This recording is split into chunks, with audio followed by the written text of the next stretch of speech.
이 스타가 되었다라는 유명한 말이 있죠. 영국의 시인 바이런이 한 말입니다. 오늘 갑자기 자기가 유명해졌다는 거죠. 위대한 사람이 되었다는 거죠. 그런데 오늘 본 말씀을 읽어보니까 정말 어느 날 갑자기 왕이 되어버린 사람이 있어요.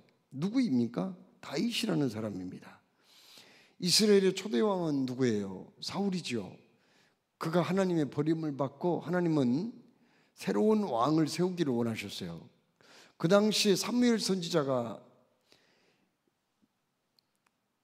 양뿔에다가 양각에다가 기름을 부어가지고 하나님의 명령대로 어디로 갔어요? 베들레헴으로 갔습니다. 너는 베들레헴에 가서 그곳에 가서 이새의 아들 중에 왕을 세우라, 그렇게 말씀하셨거든요. 그래서 그곳에 도착을 해서 아들들이 7명이 그 있었거든요. 맨 큰아들이 엘리압이라는 사람이었어요. 얼마나 키가 크고 잘생겼는지요. 이 사람이 틀림없이 이 나라 왕이 될 사람이다, 이렇게 확신을 가지고 사무엘 선지자가 기름을 부으려고 했더니 하나님이 아니다, 이렇게 말씀하는 거예요. 그래서 이제 둘째 아들을 또 불렀어요. 이 사람도 잘생긴 거예요. 기름을 막 부으려고 그러는데 또 아니라고 그러는 거예요. 셋째, 넷째 다 아니라는 거예요. 이상하다. 이새의 아들 중에 틀림없이 왕이 될 사람이 있다고 했는데 왜 아니라고 하시는가?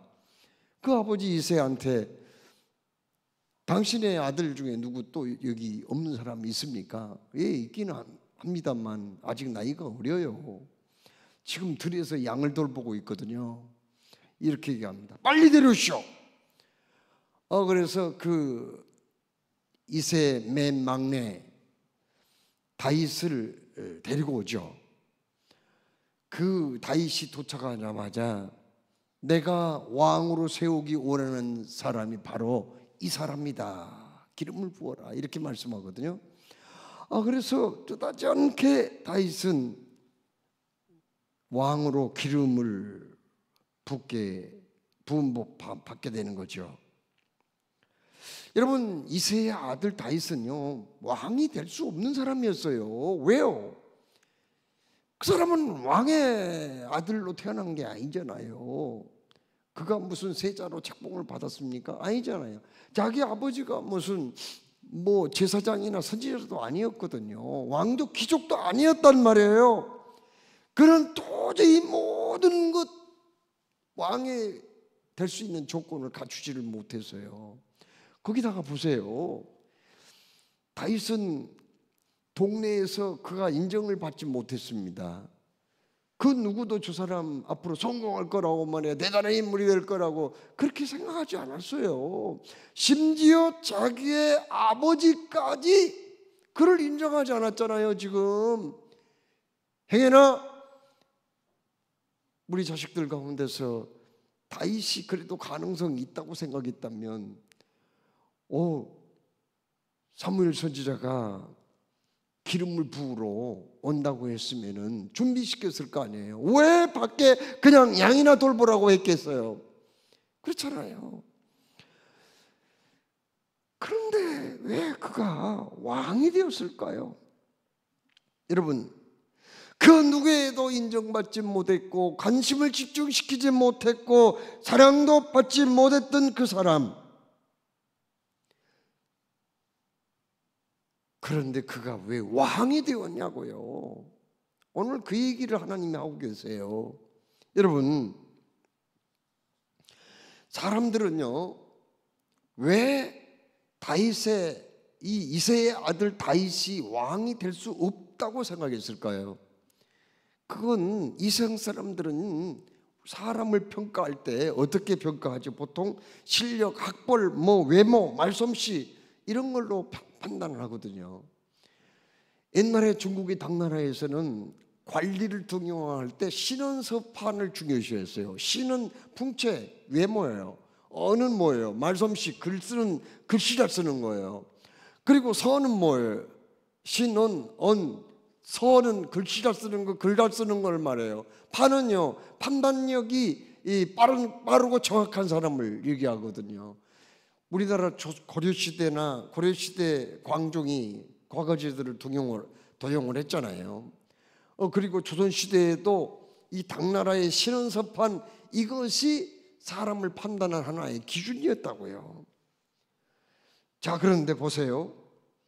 하나님도 그런 기준을 가지고 사람을 평가할까요? 아니에요. 하나님은 그러면 뭘 가지고 평가한다고 그랬어요? 하나님은 이렇게 말씀해요. 하나님은 미련한 자들을 택하사 지혜로운 자를 부끄럽게 하시고 약한 자를 택하사 강한 자를 부끄럽게 하시며 천한 자, 멸시받는 자, 없는 자를 택하사 있는 자를 패하게 하시려니, 이렇게 말씀했거든요. 여러분, 사람이 사람을 평가하는 기준하고 하나님이 사람을 평가하는 기준은 같지 않다는 것을 말씀하시거든요. 사람은 외모를 보아 사람을 취하지만은 하나님은 외모가 아닌 그 중심을 보시느니라. 내가 이새의 아들 다윗을 보니 내 마음에 합한 사람이다, 이렇게 하나님이 말씀을 하셨습니다. 여러분, 예수님도 이 땅에 태어날 때 어떤 모습으로 오셨나요? 왕궁에 태어나요? 아니죠. 무슨 예수님이 왕궁에서 태어났어요? 시골에서 태어났죠. 귀족의 집에서 태어난 게 아니에요. 그냥 가난하고 못 살던 목수의 아들, 그리고 무식한 시골 나랑내인 마리아의 몸에서 탄생한 거예요. 대도시에서 예수님 탄생했어요? 아니에요. 그러면요, 베들레헴이라는 조그만 시골 동네에서 태어나신 거예요. 여러분, 예수님은 그렇게 안락하고 편안한 장소에서 태어났나요? 아니죠. 그냥 더럽고 누추하고 냄새나는, 그리고 추운 말구유 마구간에서 태어났거든요. 여러분, 마구간 짐승의 구유에 태어났다는 것은 뭘 의미하죠? 짐승의 구유에 태어났다는 것은요, 예수님은 우리 사람을 위한 밥이 되기 위해서 태어났다, 그 말이거든요. 밥이 되기 위해서. 사실 베들레헴이란 말은 그건 밥통이란 말이에요. 밥이란 말이에요. 예수님은 그런 모습으로 태어났지만, 그러나 예수님은 만왕의 왕이 되신 거죠. 만민을 구원하신 구주로 오신 줄로 믿습니다. 그렇습니다. 오늘날 그런데 현대인들은 어떻게 생각합니까? 현대인의 문제는 이새의 아들로 태어난 것들을 그걸 너무 부끄럽게 생각한다는 겁니다. 그렇습니다. 사람의 평가 기준에 조금 어긋나면은 그냥 너무 쉽게 포기해버리고, 너무 쉽게 열등의식에 빠져버리고, 너무 쉽게 우울한 감정에 사로잡히게 된다는 그런 얘기거든요. 내실은 귀하지 않고 겉만 그냥 꾸미는 일에 에너지를 다 소모해요. 요즘 제일 잘 되는 병원이 무슨 병원인지 아세요? 성형외과로 그럽니다. 방학 때만 되면은요, 강남에 이름난 그 성형외과는 그냥 예약이 쫙 밀려가지고 순서를 잡기도, 그 순서를 잡기도 그렇게 어렵다는 거예요. 요즘은 성인들만 이 수술을 받은 게 아니라 직장인들, 대학생들, 심지어 중고등학교 학생들, 그리고 초등학교 학생들까지 성형을 받기를 원하는 사람들이 그렇게 많다는 거예요. 엄청나게 많다는 겁니다. 왜 그럴까요? 물론 예쁘게 보이고자 하는 그 마음이 잘못됐다는 건 아니에요. 그러나 내실을 기하는 데는 별로 신경 쓰지 아니하고 그냥 겉모습만을 꾸미고 외모만을 중요시하는 사람들의 풍조 때문이 아닐까요? 여러분, 오늘날 많은 사람들은 열매가 무성한 무화과나무가 되기보다는 이파리가 무성한 무화과나무를 더 선호하는 세상이기 때문입니다. 그렇습니다. 우리의 문제는 무엇인가요? 그것은 우리는 이 인간적인 그 문제들 말입니다. 세상이 이렇게 열매보다는 이파리를 더 중요시하고 겉모습보다는 그 내용보다는 겉모습을 더 중요시하는 이 세상, 이걸 우리가 어떻게 해결을 할 수 있을까요? 그게 중요하죠. 그것은 바로 오직 믿음으로만이 이것을 극복할 수 있다는 것을 하나님이 오늘 말씀하고 계세요. 평범한 눈으로 보면은 다윗은 하찮은 촌부의 아들에 불과해요.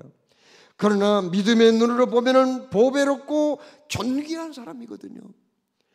그렇습니다. 불신앙의 눈으로 보면 다윗은 하찮은 목동에 불과해요.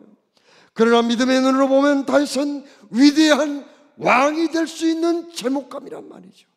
불신앙의 눈으로 보면 나이 어린 이새의 막내 아들에 불과하지만 믿음의 눈으로 보면 메시아의 혈통을 이어갈 예수님의 조상이라는 사실입니다. 여러분, 불신앙의 눈으로 나를 쳐다보세요. 그러면 나는 이 세상에서 80억 분의 1이 불과해요. 그러나 믿음의 눈으로 나를 보면은요, 이 세상에 딱 한 사람밖에 없는 아주 희소가치가 있는 존재예요. 여러분하고 똑같은 사람이 어디 있어요? 나하고 똑같은 사람이 어디가 있냐고요? 하나님께서는 그러므로 우리를 어떻게 보세요? 이 세상에 딱 나 한 사람밖에 없는 것처럼 사랑하고 계신다는 거 아닙니까? 유명한 신학자 어거스틴에게 제자가 물었대요. 뭐라고요? 선생님, 만일 이 세상에 당신 한 사람만 있다고 하면은 예수님이 오셨을까요? 안 오셨을까요? 그래서 그 말을 듣고 껄껄껄 웃으면서 이 미련한 사람아, 예수님은 이 세상에 너 한 사람밖에 없는 것처럼 너를 사랑하고 있어. 그러니 예수님이 왜 오지 않겠나? 응? 너 한 사람이 온 우주보다 더 큰데, 이렇게 말해줬다고 합니다. 여러분, 하나님의 관점으로 보면은요, 하나님의 관점으로 보면은 나는 소중한 존재라는 겁니다. 참으로 고귀한 존재라는 거예요. 하나님의 눈으로 보면은 하나님께서는 나를 선택하시고 구원하셔서 이 세상의 역사를 창조해 가기를 원하신다는 것을 말씀하세요. 우리를 이 세상의 주인공으로 삼기를 원하신다는 거거든요. 그렇습니다. 그러므로 우리가 이 문제를 해결하기 위해서는 내 관점이 아닌 하나님의 관점으로 나를 볼 수 있는 눈을 가지고 있어야 된다, 그런 말씀입니다. 하나님께서는 오늘 우리가 열등감을 버리고 자존감을 회복하기를 간절히 원하고 계신다는 거예요. 자존감이 높은 사람은 자기를 존경할 줄 아는 사람입니다. 사람들을 평가할 때 겉모양이 아닌 그 사람의 독특함과 개성을 중요시합니다. 내가 나 자신을 위하거나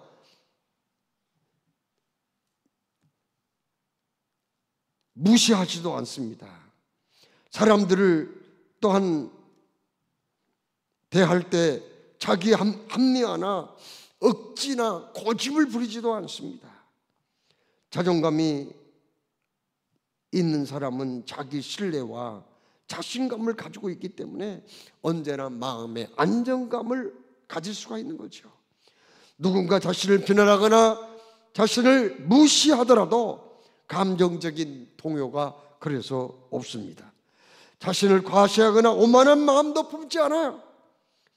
어떤 난관 앞에서도 도피하거나 회피하는 소심한 태도를 취하지 않습니다. 성공에 대한 비전을 소유하고 있으며 그것을 열망합니다. 하나님의 눈으로 자기 자신을 바라보고 자존감을 가지고 살아가는 사람이 된다는 말이거든요. 자, 오늘 하나님 우리에게 뭐라고 말씀합니까? 하나님께서는 우리에게 이렇게 말씀합니다. 믿음으로 너 자신을 바라보아야 된다는 거예요. 믿음으로 이새의 아들 다윗을 보지 말고, 불신앙의 눈으로 이새의 아들 다윗을 보지 말고 믿음으로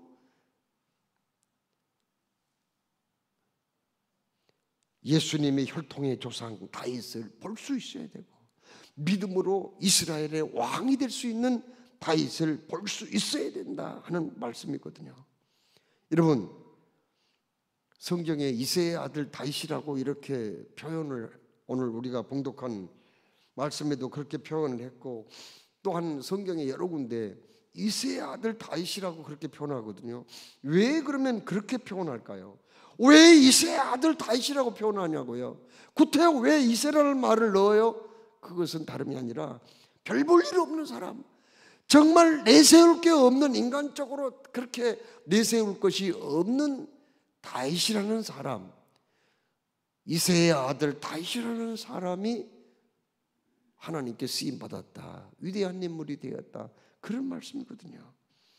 다윗은 예루살렘을 수도로 정하고 헤브론에서 예루살렘으로 수도를 옮깁니다. 그리고 군사와 행정 조직을 정비하죠. 그리고 자기가 직접 성전을 건축하고 싶었지만 그렇게 하지 못하고 성전을 건축할 수 있는 모든 준비를 다 갖추어서 그 일을 아들 솔로몬에게 맡깁니다. 다윗은 참으로 백전백승의 노당이거든요. 그는 이스라엘의 최대의 전성기를 이루고 가장 넓은 영토를 차지하고 있었던 왕이 되었습니다. 그리고 그에게는 부귀와 영화가 주어졌고요. 오늘날도 이스라엘 국기를 보세요. 국기를 보면은 그 국기의 맨 위에와 맨 밑에는 그 파란 줄이 있습니다. 그건 뭐냐면은 바로 그 이스라엘의 국경의 북쪽의 그 강, 남쪽의 강을 나타내고 있고, 가운데 별이 하나 그려져 있어요. 별은 뭘 의미하는지 아세요? 다윗 왕국을 의미하는 거예요. 다윗 왕국 때 가장 전성기를 이루었는데, 우리나라가 그 다윗 왕국의 영화와 부귀와 그 권세를 회복하자는 꿈이 그 이스라엘 국기 속에 포함이 되어 있습니다. 여러분, 하나님께서는 우리들을 택하여 불러주셨고 거듭나게 하셨어요. 하나님의 자녀가 되게 하셨습니다. 그리고 하늘나라의 왕자와 공주가 되게 하셨어요. 그리고 영화와 존귀로 관을 씌우셨습니다. 이 얼마나 놀라운 은혜입니까? 그럼 우리는 세상을 살아갈 때 이새의 가정에서 태어난 나도 왕이 될 수 있다는 믿음을 가져야 된다는 거예요. 내가 인간적으로 내세울 만한 게 많지 않더라도 하나님이 나를 붙잡으시면, 나를 사용하시면 나도 큰 일을 할 수 있다는 거 아닙니까? 나도 위대한 일을 할 수 있다는 거거든요. 그렇습니다. 오늘 밤에 우리는 기도할 때, 하나님, 그동안 내가 내 자신을 무시했어요. 내가 나를 인정하지 못했어요. 내가 나를 자포자기를 하라고 종용하기도 했습니다. 나는 쓸모없는 인간이라고, 더 이상 더 앞으로 전진할 수 없는 사람이라고 생각을 했습니다. 자꾸 나를 이새의 아들 다윗이라고 생각한 이 잘못된 불신앙의 눈을 고쳐주시어서 이새의 아들 다윗, 그도 쓰임받았던 것처럼 하나님이 나를 붙잡으시면 나도 큰 일을 할 수가 있다. 나도 비록 나의 환경이 좋지 못한다 하여도, 내 학벌이 그렇게 뛰어나지 못한다 하여도 나의 어떤 출신 성분이 내세울 만한 게 없다고 해도 앞으로 나는 얼마든지 하나님의 영광을 위해서 큰 일을 할 수 있다는 이러한 믿음을 갖고 돌아가는 여러분 다 되시기를 주의 이름으로 축원합니다. 하나님 아버지 감사합니다. 이 시간도